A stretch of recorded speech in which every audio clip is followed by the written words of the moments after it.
Hi, I'm Brian, and I'm the Theoretical Gamer. This is another game review for a game that has only recently been put out. It's called Machinations of the Space Princess. Now, I got a copy of it like a few days earlier than everyone else because I contributed to the Indiegogo campaign.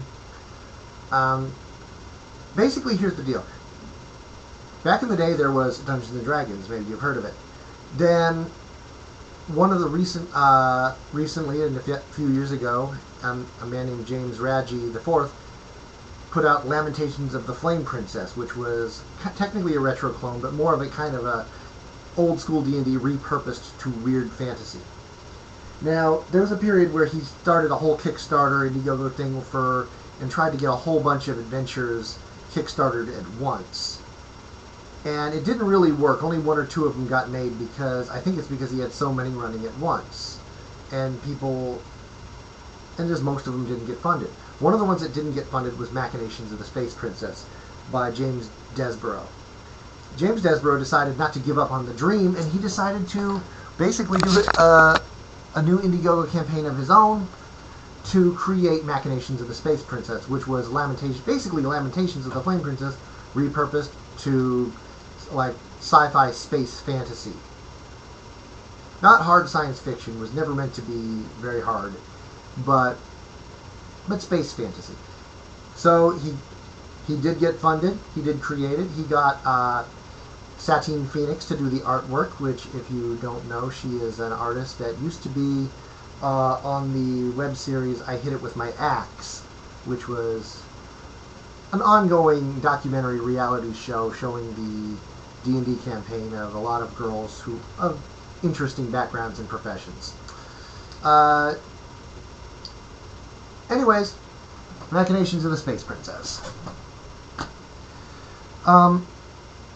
You start reading it, and I'm going to point out the things that stand out, because basically it is like D20. It is very old school, very simple D&D repurposed for sci-fi. I like the original D&D. I like the simplicity of the early systems. It's like later on you get like all the feats and everything in it. They try to make it like perfectly balanced, and a nice simple one that you can just plop down and play is what, as I get older, that's what I'm kind of gravitating towards. You read it, and of course it gives the example of play, and the writer, James Desborough, if you've read any of his stuff, he has a very casual writing style, which means, and he lives in the 21st century, which means he'll say fucking shit and he'll realize that sane people won't be bothered by this because there's real problems in the world. Like the example of play is strangely appropriate to many groups. Like one of the sample characters is named Stabitha, and she's basically just one of those people that you sit down and start killing people, and that's all you want to do. And he just used her as one of the example characters. Like, okay, she goes into the bar, the first thing she does is she stabs someone. Right? And it's just a good way to show off the system. And it sets kind of the mood of the game, which is it doesn't take itself too seriously. It doesn't create an entire in-depth universe. It gives you some hints of a universe, such as there was this matriarchy that lasted for 1,000 years, this big galactic empire, which is now on the verge of collapse because the queen has died, and there are 99 space princesses, and there's no clear rules of succession, and everything's falling apart, and because they're just arguing and fighting over who gets to be the queen. And then at the bottom of each page is like one sentence dropping some hint about a race or some aspect of the world. And the way he describes it is that it's like that's all he wants to do is give you little hints and let you grab them and run. He doesn't want to create like pages and pages of details on the world that you are required to memorize and that the other players will memorize more thoroughly than you and try and hold you to. And no, he basically tells you, make it your own. Make it your own. Now, Rolling stats. Okay, first of all, there are 7 stats instead of the standard 6. He apparently went back to the old Unearthed Arcana book and dug out comeliness. So you have charisma and comeliness, which is kind of a dual stat. You know, 2 similar stats that kind of cover aspects of the same thing. Which is similar to intelligence and wisdom. Or, I guess, strength and constitution to a certain degree. Which means dexterity still stands alone. I guess if you wanted to take that all away, you could add one like agility for an agility and dexterity. And agility covers full body movement. Dexterity is fine movement. But he didn't do that. So you have charisma, comeliness, strength, constitution, intelligence, wisdom, and dexterity. There is no point assigning. You roll randomly. But he gives you 4 methods. The 4 methods are called pussy, easy, normal, and hardcore. I love it because it kind of ends up being the opposite of the names. If you use the pussy method, you'll get a stronger character who is closer to what you imagine. But if you use hardcore, you're probably going to get a lot of bad stats, which means your hardcore character is going to be kind of a pussy, and your pussy character is going to be kind of hardcore. But of course, I love that because you know that you get that one guy who hears hardcore. That one member of your group who barely qualifies as sentient because he doesn't think like ahead at all. He's like, well, you want to do the hardcore rolling method? Yes, I'm hardcore. I'll roll hardcore. Okay, roll 3d6, go straight down the line. What you roll is what you get. Okay, 4. No! 8, 12, 5, 7, 9. What? No!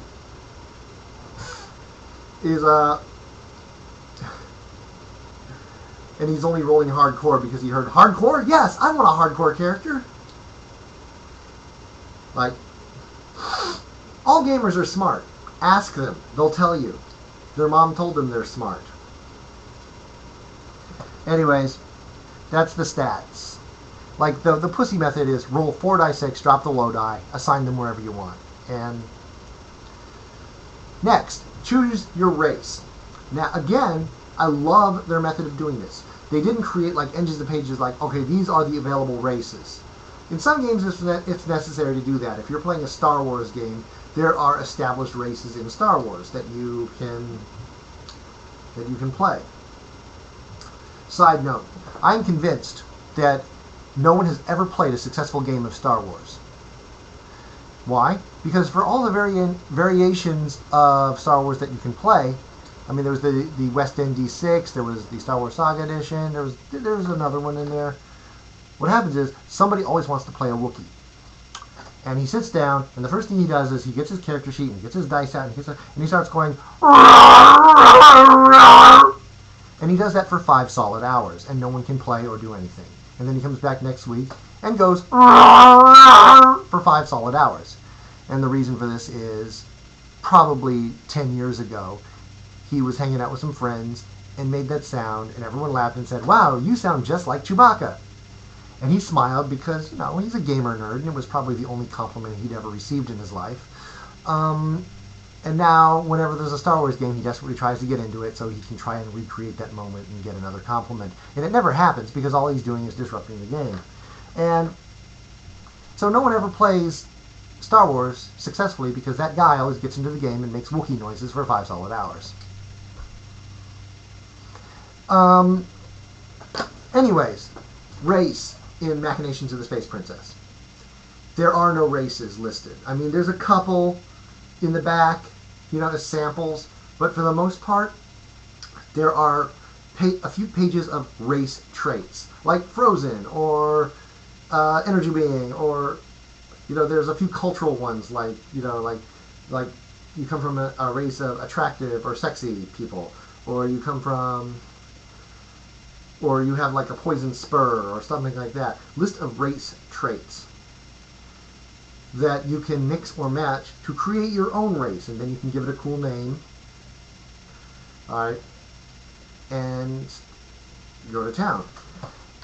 Humans basically there's a trait called adaptable, which gives you an extra skill point.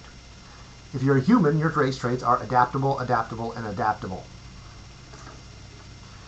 Which means 3 extra skill points which is pretty damn useful.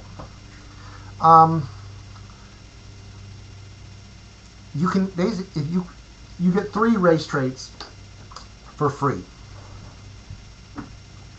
If you want a 4th race trait, you can have one, but your charisma is lowered by 4 points because you are becoming more alien. Yes, charisma is officially the dump stat. If you go up to 5 or 6, you can, everyone above, like, 5, if you get 5 or more, everyone you have to lower a stat by 4 points. It can be charisma again. It can be any of the others. You can't rate. The only real limitation is you can't lower any stat by more than 8 points. So you can't dump a stat more than twice. I'm not sure if 6 is. I'm gonna have to look it up. I'm not sure if 6 is the limitation. I have the character sheet, and it has 6 slots for race traits, but you could theoretically go higher, I guess, if you wanted to. Like, if you wanted to, you could have lists and lists and lists of traits if you wanted to lower every stat by 8.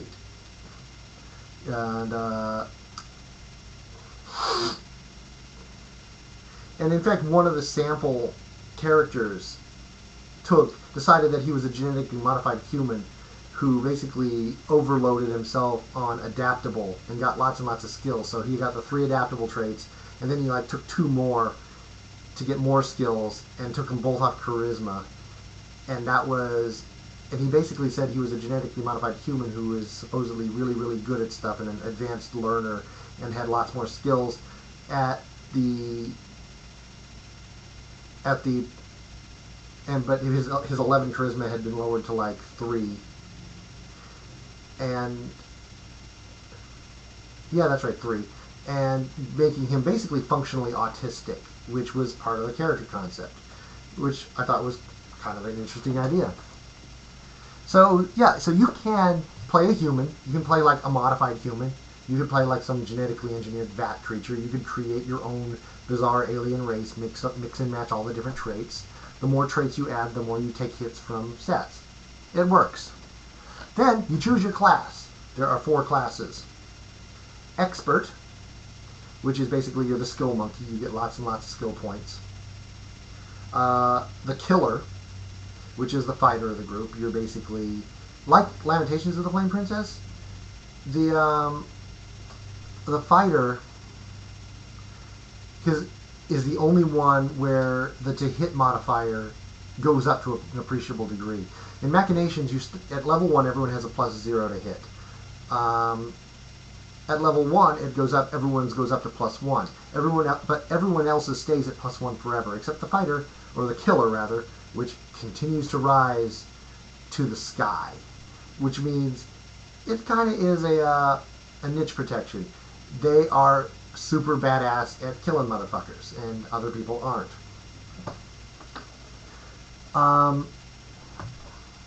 Then there's the Scion, which basically you have psionic powers. You have psychic powers. If you're a Scion, you roll once on this really big chart for your witch trait, which is the weird thing that causes you to stand out from the crowd.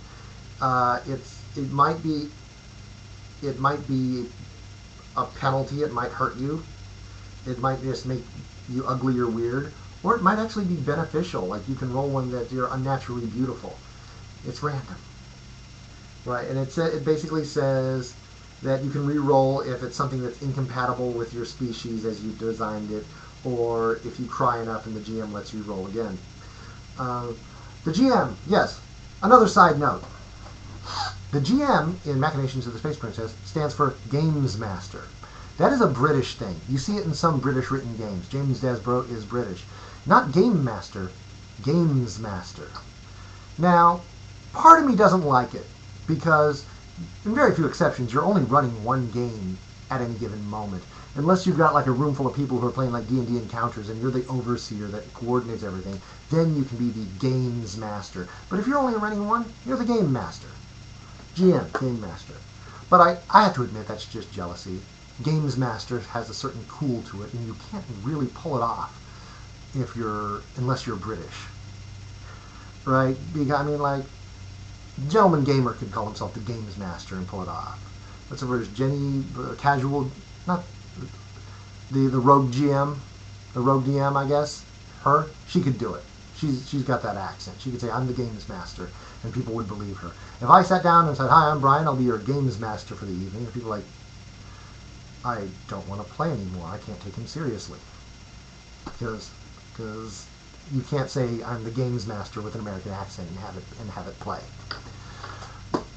Okay, the final class is the Scholar, which is basically you can learn scholastic skills.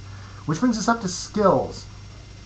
There are different types of skills. There are everyman skills, which everyone has at one point, which is, like ordinary things like climb and search and stealth and survival. Anyone has a chance to do these things. Then there's general skills, which pretty much are anyone can learn. Then there's combat skills, scholastic skills, and psionic skills. Psionic skills are things that help your psionics, boost your psionics. Only scions can learn those skills. Scholastic skills are cool. You can have like your own robot friend. You can beef up your tech so that no one else can, to get more out of your technology. They're very useful things. They're like xenobiology skills or medicine. You can use medicine to heal people. Very useful. So only scholars can get it. Combat skills are basically skills that help you with combat. They improve your combat abilities. If you're only killers and experts can have combat abilities. Experts have the widest range of skills. They can get everyman, general, and combat. They can't get scholastic skills because that's taking away from the scholar's niche, but they can get combat skills. Which means they can learn a few of the killer's tricks, but they can't actually, they don't get the raw skill that the killer does. Saves. Saving throws. Instead of coming up with art, like modern day D&D has like fortitude and reflex saves. The old school D&D had rather arbitrary things like save against breath weapon or petrification or save versus magic. This one, it has 7 saves, and each one is tied to a stat, and it is half the stat rounded up. It does not improve with experience, unless you have some kind of you can improve it with some kind of race trait, or some classes give you a bonus at the beginning. So like charisma gives you a charm save. Comeliness gives you a looks save. Yes, you can make a save against looking bad. Yes. Now, some of these are like toughness save, reflexes, logic, power, and will. Like wisdom is the will save. Now, the thing is, you get the bonus and the penalty for the basic stat. So, like, if you have like a high strength, you might get a +1 or a +2, which helps on damage. Having a high con gives you a bonus that helps on hit points. The thing is, things like charisma and comeliness, you might get a +1 or a +2 for a high charisma or high comeliness, but one weird little gap in the rules is that they don't seem to actually be used much. The rules pretty much say that you can use charm saves and looks saves. Although the saves are mostly passive and defensive, you can use a charm save to try and seduce someone. You can use a looks save to try to get someone's attention. Right? The game is designed not to be all combat, and in fact it is designed to have a sexy vibe, so charisma and comeliness are intended to be used. Now,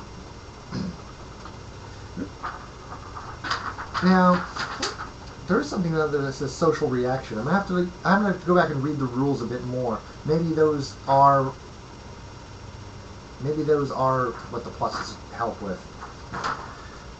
Like I said, I should have prepared a little more on that. Now this is I'm gonna do the final part, which is the oddest part, and it's the money system of the game. First of all, the standard coinage is grams, palladium, also known as GP. I think that's a little subtle joke that the money is in GPs, In fact, I would take that a step further and say that the gram palladium coin is actually a golden color, and that people refer to them as gold pieces. GP, right? I think that was the intended little subtle joke. But yeah, every system has their own probably monetary. Every planet probably has their own money, and and some of them resort to barter system, which means the GPs is the closest thing to an interstellar or intragalactic coinage system that they probably have. But this is the weird part. This is the part that when you first hear it, your natural instinct is going to be house rule, house rule. I don't like this. This is unfamiliar to me. And it does have a kind of wrongness when you first hear about this. And I'm going to tell you what this is. At the end of an adventure, you can spend your money and buy new things and stock up like normal. But everything at the end of the adventure disappears at the beginning of the next adventure, unless you've spent it. Which basically means if you have a couple of hundred GPs left over, it's gone. It's gone. Why? Why is it gone? Well, maybe you went to a fancy restaurant. Maybe you went out to a bar and bought drinks for everyone. Hey, I survived the last adventure. Woo! Drinks are on me. Maybe just everyday life. Maybe expenses came up and you needed to buy new shoes. Money goes away. That's the thing. So at the beginning of the next adventure, you're hungry and you need some money. What? Well, what's the point? Why do I even want to try to get money? Well, first of all, you can spend it before the end of the adventure and get cool new shit. Secondly, there's a way around it. One of the skills you have, and it's a general skill that anyone can get, is called savings. This is basically the ability of money management. Which means if you have 1 in savings, you start each adventure with 50 GP. If you start with 6 savings, you can start every adventure at 2,500 GP, which makes you a fairly wealthy person. You probably get money from investments and Daddy's trust fund or something like that. Why wouldn't everyone just put all their points into savings? Well, you don't start with that many points, and you might want to put them into something useful, like actual skills. You totally could. If you were a human and you had extra skill points and you were an expert and you started with a lot of skill points anyway, and you had a high intelligence and wisdom which gave you extra skill points at the start, you could totally start with a 6 in savings, be a wealthy character, but that's still 6 skill points that's used for actual adventuring skills. You'd have to base your concept around being wealthy. 2, you can get more saving skills. You can get you can have a saving skill, and then you can have as many saving skills as you want, which means if you had 2 saving skills at 6, that's 5,000 at the beginning of every adventure, right? Which is super rich level. But these additional saving skills cannot be bought with skill points. No, you have to sort of gamble to get them, which means if you have a bunch of extra money at the end of the adventure because you pulled off some awesome heist or you did something really, really awesome and cool and have lots of money, well, what do? Well, you invest it. You start a business. You invest in some fledgling business, which can be super expensive and super risky because effectively you are spending money to buy a logic save, right? So let's say you spend a certain amount of money and say, I'm going to pay enough to get a level 2 savings, which is probably about 100, I have to look it up, about 100 GPs at the beginning of each thing, right? Okay. Make the logic save. If you roll under your logic save, you succeed, which basically it shows that investing in a business is risky, and the smarter you are, the better able you are to pull it off.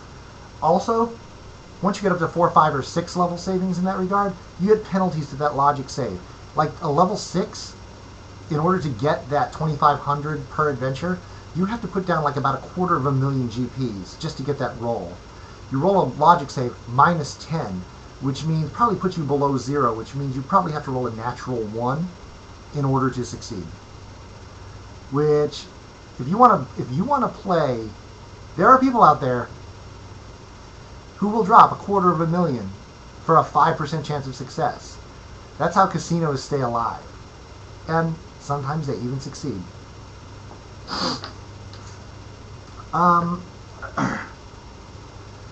Which is cool.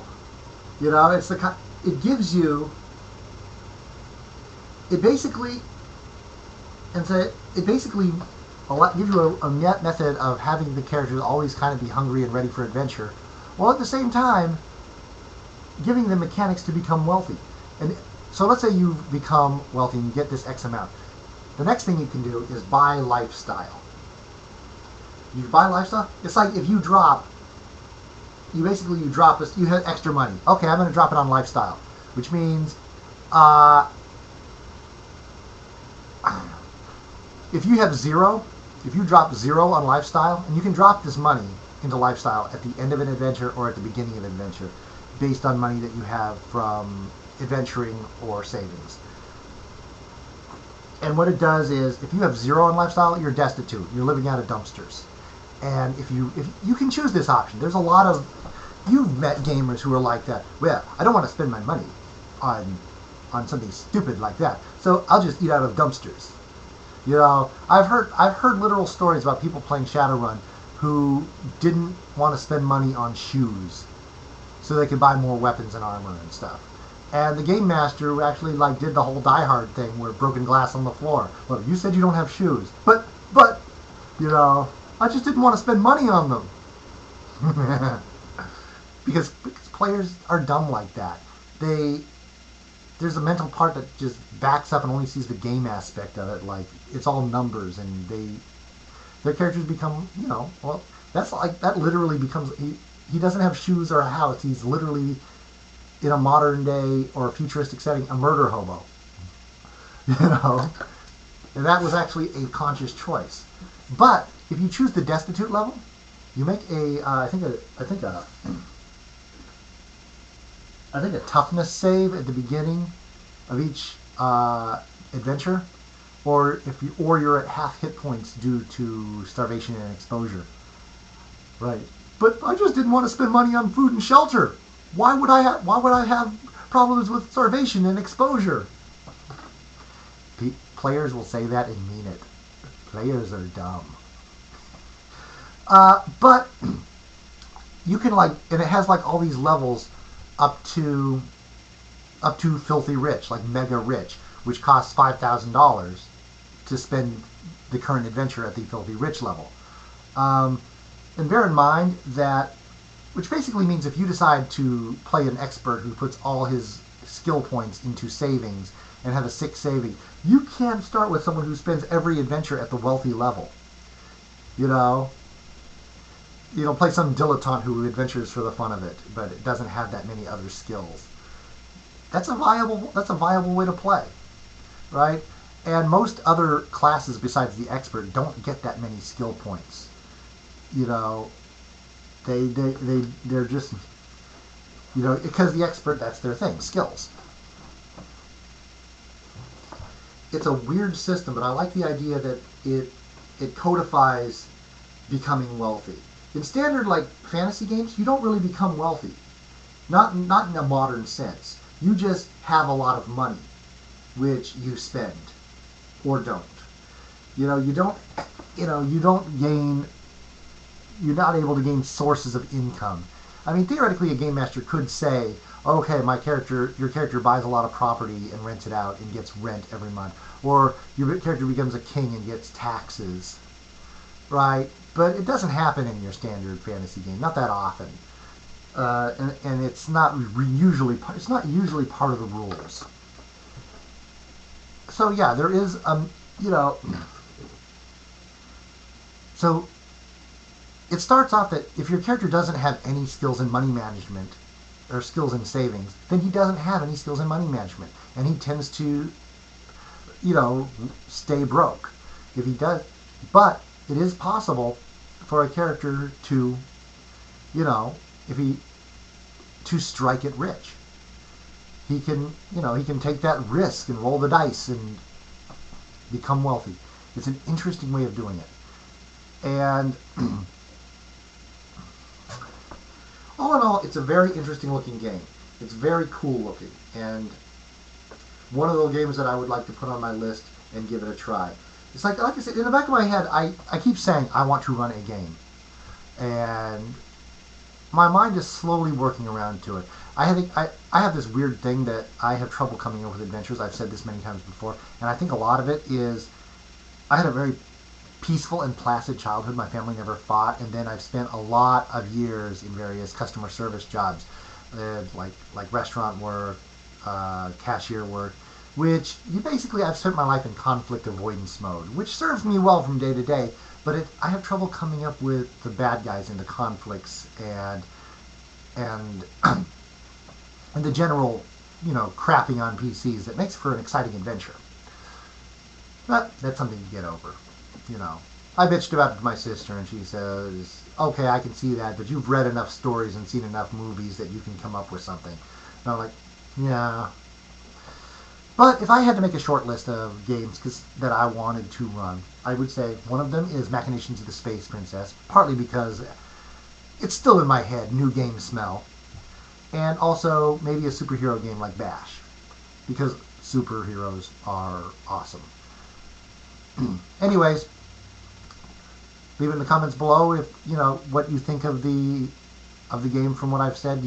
What do you think of the weird money system? What do you think of the whole concept of inventing your own races from scratch?